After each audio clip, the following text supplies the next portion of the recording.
추가 질문 준비하시는 동안 제가 저도 한번 질문을 해볼게요. 저는 그 도시를 공부하는 사람으로서 그 1인 가구 얘기도 많이 듣고 우리 청년 그 주거 지역이 어딘지는 대충은 아는데 뭐 일단 학교 다닐 때는 뭐 아무래도 학교 그 근처에 사는 사람이 많겠는데 그래도 졸업하고 나서 뭐 지금 얘기 들어보니까 20대 결혼하기 전까지는 계속 이렇게 청년 주거 생활을 해야 되는 거 아니에요, 그죠? 그랬을 때 지금 서울에서 어느 동네가 그러니까 비슷한 가격대라면 보니까 50만 원, 60만 원인 것 같아요, 원룸. 어느 지역이 가장 인기가 좋고 청년들한테 그리고 그 이유가 뭔지 뭐 그냥 거꾸로 하죠, 우리 박 대표님부터 시작해서 우리 청년들한테 가장 인기 있는 지역이 어딘지 그 비슷한 가격대에서 그리고 그 이유가 뭔지 좀 한번 설명해 주시죠. 궁금해요. 예. 우선 제가 청년 고객들을 대변하기는 조금 어려운데 저희 내부에 그 주거 수요 데이터랑 콜 데이터, 클릭 데이터는 따로 모집을 하고 그거에 대해 기반으로 어느 지역에 가장 수요가 높은지는 파악을 하고 있습니다. 자연적으로 그 지역 근처에 비슷한 형태의 주거 공급 서비스들이 굉장히 많이 밀집해 있는 경우가 많고요. 뭐 예를 들면 대학가 원룸촌이나 뭐 그런 대학가가 없더라도 강남 지역에 여러 빌라촌이나 이런 것들이 형성이 되어 있는 경우가 덜어 있는데 같은 가격대라고 가정했을 때는 글쎄요. 제가 최근에 집을 알아보고 있어가지고 저는 용산이나 서대문구에 이제 홍대 신촌 이런 쪽이 청년들이 거주할 때 대중교통에 근접하거나 알바 혹은 학원 혹은 직장에 가깝고 주변에 문화시설이 잘 준비가 되어 있는 그리고 공급이 많기 때문에 선택지가 다양해 보이는 그런 곳이 선호 지역이 아닐까 싶습니다. 그 뭐 마용성 지역인가요? 그러면 우리가 보통 이야기하는 마포, 용산, 뭐 성동구 그러네요. 네. 그런 그 소문을 제가 들은 적이 있어요. 그 청년들이 많이 좋아하는 동네에서 그 마용성이 뭐 이렇게 부상했다는 얘기도 있는데 저도 지금 하나 답이 있긴 있는데 그건 나중에 제가 생각하기에 인기 있는 지역이 어딘지는 저도 좀 생각이 있는데 우리 센터장님 말씀해 주세요. 사실 이게 저는 결혼을 좀 일찍 해서 사실 이제 계속 가족 구성원과 함께 생활하다 보니까 생활권이 조금 다른 부분 좀 있긴 한데 청년들하고 만나면서 좀 느낀 것 중에 하나는 제가 보니까 첫 번째 조건은 집값이 1번이더라고요. 1번이고 두 번째가 결국엔 그나마 환승이 덜 되는 지역을 선택하는 것 같고, 예. 그나마 요즘 이제 세 번째서 이제 관리는 게 이용률에 봤을 때 말씀하신 좀 약간 상권을 보는 청년들도 있고 생각보다 저희 같은 센터가 밀집된 지역을 선택하는 청년들도 있다는 걸 제가 요즘 많이 들었거든요. 그래서 왜냐면 오히려 이런 공간을 이용할 수 있는 방법을 알고 있기 때문에 오히려 그만큼 좀 선택사항이 늘어나니까 좀 센터가 좀 밀집돼 있는 지역으로 좀 많이 오고 있다. 뭐 이렇게 정도로는 그냥 많이 들어서 카더라 정도로 알고 있습니다. 우리 저는 박소희님. 네, 저는 두 가지 의미로 청년들한테 인기 있는 지역이 생각이 났는데요. 일단 첫 번째 의미로는 정말 말 그대로 좋아하는 선호해서 인기가 있는 지역은 말씀해 주셨던 것처럼 마포 지역이라고 생각을 하는데 이게 이유를 생각해 본다면은 일단 대학생들이 많은 곳은 필연적으로 물가가 쌀 수밖에 없고 모든 인프라가 구축이 되어 있고 교통이 좋을 수밖에 없는 것 같아요. 근데 마포 지역에 유독 이제 큰 대학들이 많다 보니까 학생들이 졸업을 하더라도 아니면 꼭 그 지역 학생들이 아니더라도 그 지역에 몰리는 것 같기도 해요. 그리고 두 번째 의미로 인기 있는이라고 한다면은 현실적으로 갈 수 있는 선이 경제적으로 갈 수 있는 선이 청년들이 그게 크게 차이가 나지는 않거든요. 아까 얘기하셨던 것처럼 뭐 월세가 만약에 50만 원, 60만 원대라고 한다면은 청년들이 집값으로 흔쾌히 지불할 수 있는 비용의 마지노선 자체가 크게 다르지는 않은 것 같아요. 그러다 보니까 그런 가격대에 형성되어 있는 지역들의 집들이 굉장히 빨리 나가요. 뭐 예를 들어서 제가 직접적인 지역을 거론하기는 조금 조심스럽지만 제가 지금 강서구에 살고 있는데 강서구의 원룸이 정말 빨리 나가는 편인데 그 이유는 저렴하게 형성되어 있기 때문에 그 금액대에 원룸에 살고 싶어하는 청년들이 빨리빨리 몰리기 때문에 그만큼 빨리빨리 많이 나간다고 알고 있거든요. 그래서 그런 두 가지 의미로 첫 번째는 이제 선호해서 인기가 있는 곳이랑 두 번째는 현실적으로 이제 인원이 몰리는 곳 이렇게 답변을 드릴 수 있을 것 같아요.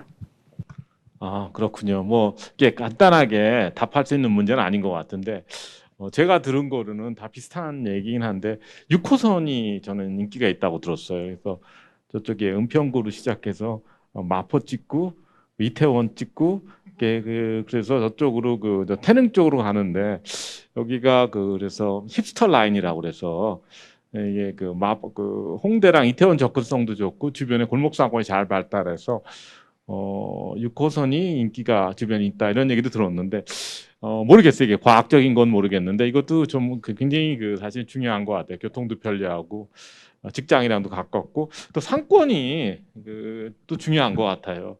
또 어떻게 보면 청년들이 모여 사는 동네 아까 말씀드린 청년 공간이 따라가는 경우도 많고 해서 이런 어떻게 보면 도시 발전에서 이 청년 선호 그리고 이동이 어떻게 보면 상권 변화에도 영향을 미치고 개인적으로 재밌는 현상인 것 같습니다. 뭐 제 얘기만 할 수는 없고 다음 질문자가 계신데 신성민님 질문해 주시죠. 예. 예, 예, 예.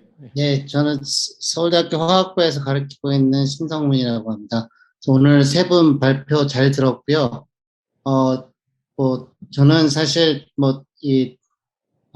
청년 주거 문제가 심각하다는 얘기는 많이 들었는데, 사실 여기에 대해서 이렇게 진지하게 고민하고 이렇게 해본 적은 좀 없었던 것 같아서 오늘 세 분 발표 잘 들었습니다. 제가 두 가지쯤 질문이 있는데 일단 첫 번째 질문을 하고 시간이 되면 두 번째 질문을 해보도록 하겠습니다. 아까 우리 박준일 대표님께서 민간에서 이 청년 주거 문제 해결을 위한 노력하시는 거를 말씀해 주셨는데 잘 들었고요.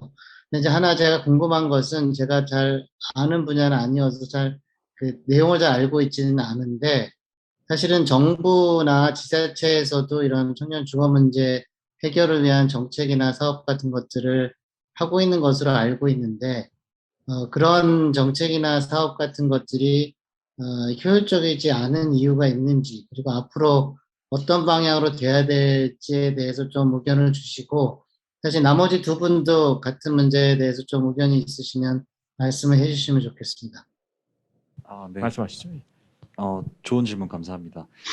아무래도 제가 사업이 스타트업이다 보니까 이런 저희 사업에 대해서 발표하는 자리가 종종 있곤 한데 이런 비슷한 질문을 많이 받기도 합니다.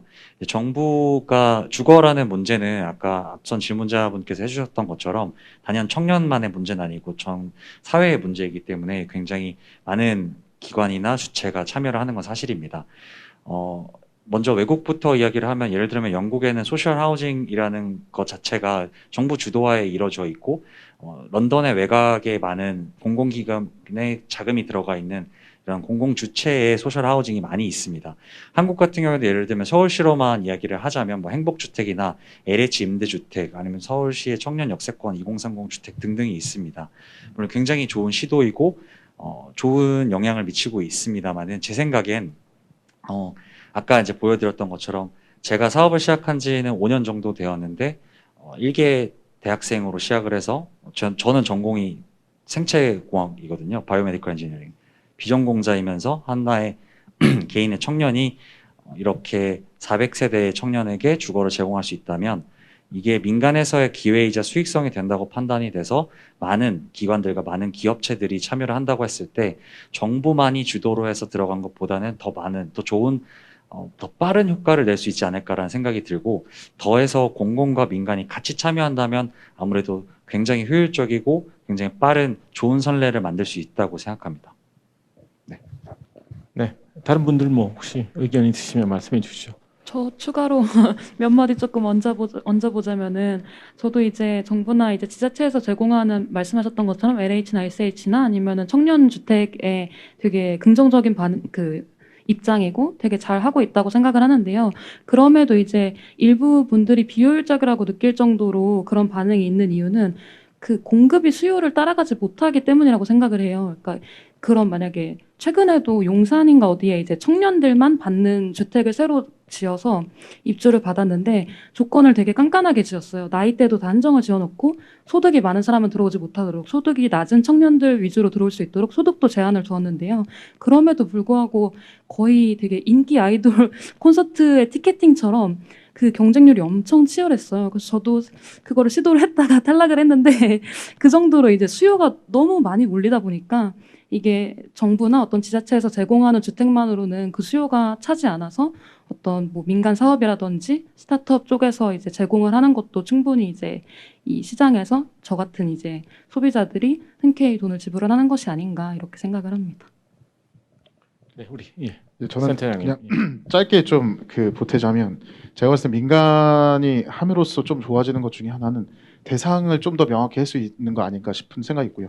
그냥 방금 이어서 말씀하신 그 공공기관에서 하게 되면 여러 가지 이 기초수급 또는 중위소득 소득에 따른 대상을 만들고 그 범위를 좀 약간 정량적으로 평가를 하게 되거든요. 근데 사실 그런 것들이 이제 공공에서는 정량적인 것밖에 볼 수 없다 보니까 민간이 오히려 들어와서 이런 것들 정성이라고 하면 좀 그랬지만 그러니까 상황을 좀 볼 수 있는 좀 시야를 좀 갖게 되면 사실 저 대상이 확대될 수 있다는 생각을 갖고 있고요. 왜냐하면 분명히 그 고립감을 갖고 있고 주거 문제 충분히 있는 청년인데도 불구하고 이런 조건에 해당 안 돼서 혜택을 받지 못하는 청년들이 굉장히 많이 있고요. 사실은 실례로 이런 경우죠. 굉장히 물론 가정은 경제적으로 힘들지 않지만 가족과의 관계에서 문제가 있어서 어쩔 수 없이 이탈할 수밖에 없는 상황. 예를 들어서 가정폭력의 상황에서 이탈할 수밖에 없는 청년에게는 사실 이런 주거의 혜택을 받을 수 있는 기회가 없어지거든요. 근데 이런 것들이 오히려 민간이 좀 더 손을 뻗치고 더 활동적으로 하게 되면서 아마 이런 대상이 좀 더 확대가 좀 이루어질 수 있는 긍정적인 요소가 있지 않을까 이렇게 생각을 하고 있습니다.